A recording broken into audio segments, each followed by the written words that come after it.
Welcome to Power Up. I am your host, Paul Chappell, and I just finished Spider-Man Miles Morales and just want to give a few comments on that game. I think it deserves it because, seriously, this game is probably going to be the best one I play this year. And I played a lot this year. One of the main reasons I loved it so much was because it felt like some black people actually made this game. I didn't feel like it was mocking black people or pandering to black people. Whoever wrote this knew something about black people. So I was very encouraged by what I saw in the game. Now, you have to understand where I'm coming from. I haven't seen many black protagonists in video games. Now, and don't get me started about sports games. I know there's a lot of black characters or black people in sports games. And there's a lot of secondary characters too. I'm not talking about that. I'm talking about a game where the primary protagonist is a black character. Now, there's a lot of games I haven't played. I know there's a Mafia game that has like a black main character. But most of what I've seen in the video games, most of the characters are criminals. Like CJ, Carl Johnson from Grand Theft Auto San Andreas, or Franklin Clinton from Grand Theft Auto 5. Now, those were great characters. I love those characters, but they're criminals. And this really felt like the first game made for a totally positive black outlook. And what I mean by that is Miles is into computers, he's into science, he's into all those things. He's a black Peter Parker, but he's not Peter Parker. He has his own personality. He has his own powers. And they gave him friends that had some of the same interests. And these people exist. So yes, I was encouraged by it, but it was more than that because I played the last Spider-Man game, and I remember that the last Spider-Man game had a lot of bloat. All those MJ missions were just useless. All the circuit science puzzles, I hated that crap. One good thing I can say about the original game is it had a lot more villains. I kind of like that. This particular game didn't have that many villains. The primary villain that they had were the Rhino and the Tinkerer, and to a lesser extent Prowler. I say to a lesser extent because if you've seen the comic book or the movie, you know that's Miles' uncle. So they kind of fight, but they're not really. I don't know. It was a good fight, but so yeah, I feel like the development time on this game was a lot less. They were trying to get it done before the PS5 came out, and it kind of showed. One of the things I will complain about the game is that there was a lot of bugs. There was a couple times where I got stuck in areas of the game and couldn't get out. I just had to restart. It probably has gotten better. I know there's been at least one update since it came out, and I played it on the PS4, so just make sure you know that. I played it on the PS4, so I can't speak to the PS5. Maybe it was better, but on the PS4 it was very buggy.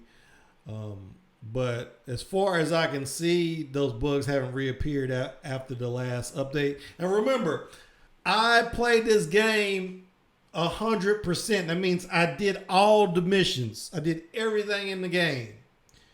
I got all the outfits, the suits that Spider-Man gets to wear. And like the original game, this game, it was great because the original game was like, I guess it was in summertime. This game, they chose to put the city, the New York City, during the winter time. And so it could have been redundant, but because they put it in the wintertime, the whole landscape of New York looked differently. So you could go to Times Square and get a different feel. You know, it was a different feel just because they did different things with Times Square. They had different billboards and whatnot. So I like that. The Empire State Building was great. The Central Park, the Guggenheim Museum. All these places you could revisit and see them in a different light. I like that. But it was exactly like the original game, but with a slightly different setting. Most of the action was happening in and around Harlem, and had many black characters, Hispanic characters, Asian characters. So not that the original didn't. It certainly did. Miles was in the original game. So I'm not knocking the original game for that, but it just felt like a game that was made for me. And it's really made for any American. I don't want to minimize the black experience.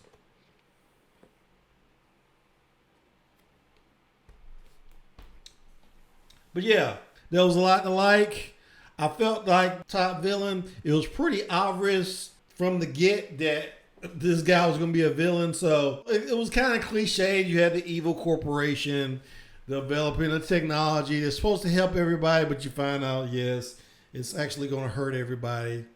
So yeah, I felt like that plot had been done before.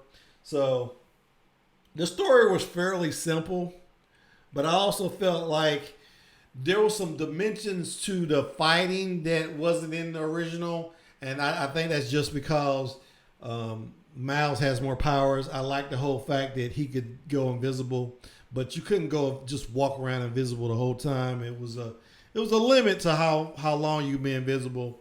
But it added a dimension to the fighting. The fact that he has these bioelectric powers. He kind of had that Iron Fist power. I like that. It just added a whole nother dimension. It really helped in crowd fights too.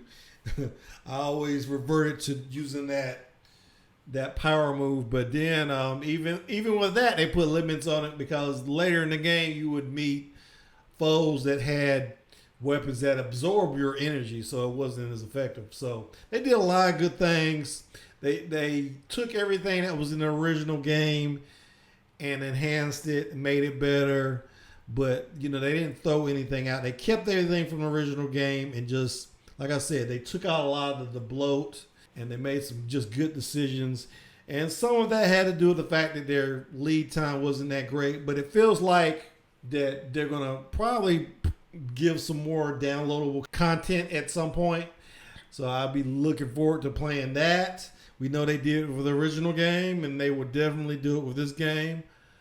So that goes without saying. But this is the first game in a long time that I just kept wanting to play. Even after I had completed all the missions and collected all the little hidden things over the map, I still want to play. I want to play right now. I want to go down there and just fight bad guys. Because after you collect all the little trinkets and stuff in the game and do all the missions, you can still fight bad guys.